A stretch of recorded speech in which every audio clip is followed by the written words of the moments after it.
I'm disgusted by it, by the person who I used to be compared to the person I am now, and how I let so much of the world control everything that I did and how I live my life. I was in a shell, I guess, would be the best way to put it.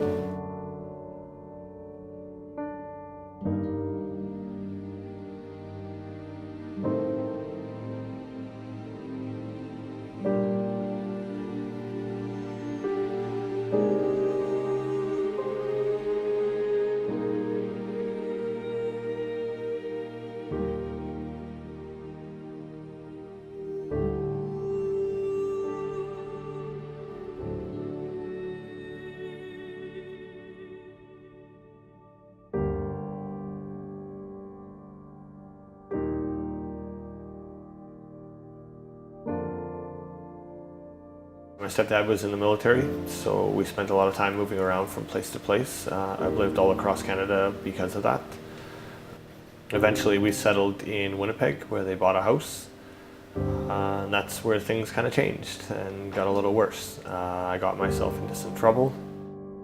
It was a girl that I had met in school, and we had started dating, and another guy in school was interested in her as well and was jealous. So him and his friends attacked me, and they crushed the right side of my temple with a set of brass knuckles.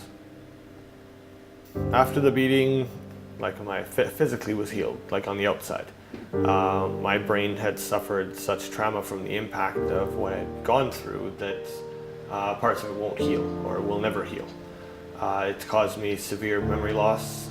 It causes me to have, at that point I was having 2 to 3 seizures a day, every day, which wear and tear on your body is unbelievable. There's no way to count how much pain and suffering I went through to get to where I am today. To be 14 and have to take that weight on, it was more than most people have to deal with. So it was not easy. Getting a job, I had to lie about my seizures. I had to lie and say that I didn't have them so that people would hire me. Because if I had a seizure disorder on my application, I get it thrown out. I wouldn't even get a second thought.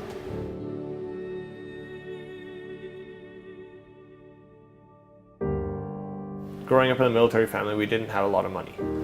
There was me, and I had an older brother, and I had 3 sisters. Things were stretched out, and I wanted to make things better for myself. I told myself I'd never be broke. So I got into the only place that I knew how to make money.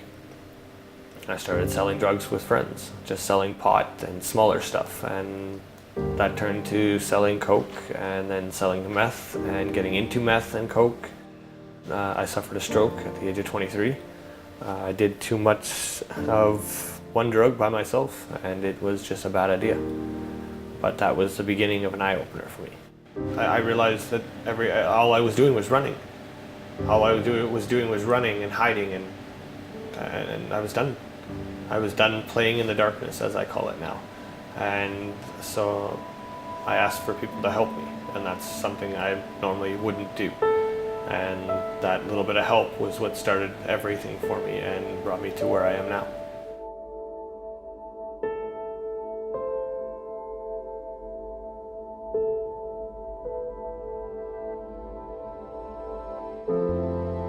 When I first met Dustin, I was very impressed. I walked up to him and I saw that he was drawing, and I sat down beside him and I didn't say anything. I just watched him draw. And it was really good. What he was doing was so good. And I thought, my goodness, what is this person who has all this talent doing here? And so then, of course, we started talking, and he told me a little bit about his situation, and so we started doing some problem solving after that.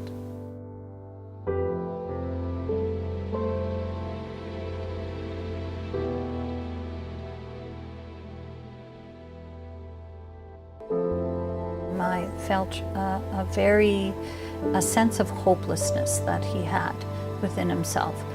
It's like he didn't have a goal in life. And so when I started talking to him even more and trying to figure out what we should do together, and how we could help him, I felt that very much that perhaps he needed to have a goal. Perhaps he needed hope in his life. And so I felt very much that if I could bring him to Today House and he met Fernando here, that would be step one.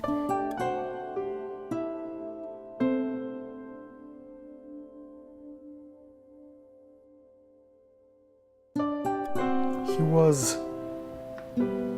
humble because in his situation he was a homeless person, and I saw that he needed something, that he needed help.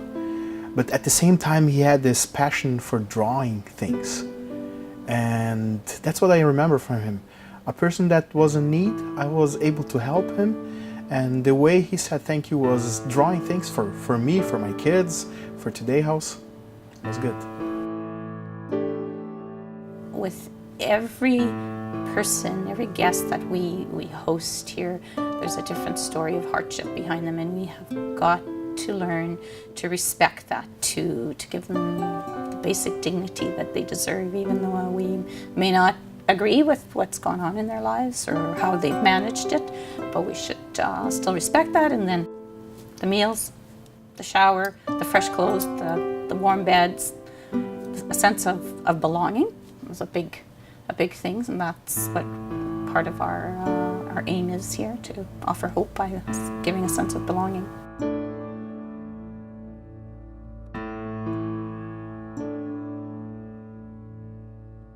When Dustin comes to our drop-in center at Steinbach Community Outreach, we can tell right away that he is just willing and wanting to help others. He wants to give back, and he knows that this is integral to everyone's well-being and self-esteem.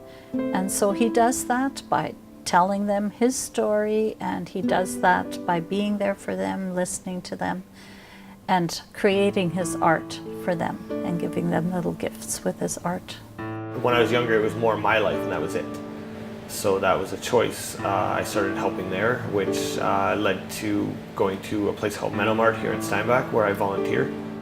He is so good with people, and he connected so well with outreach, and so he did come lots, and he visited lots. He helped us out an awful lot, and now we don't even know what we would do without him. Some people who didn't know me reached down and lifted me off the ground and helped me back on my feet and helped dust me off and point me in the right direction and kept helping me along the way and didn't give up on me.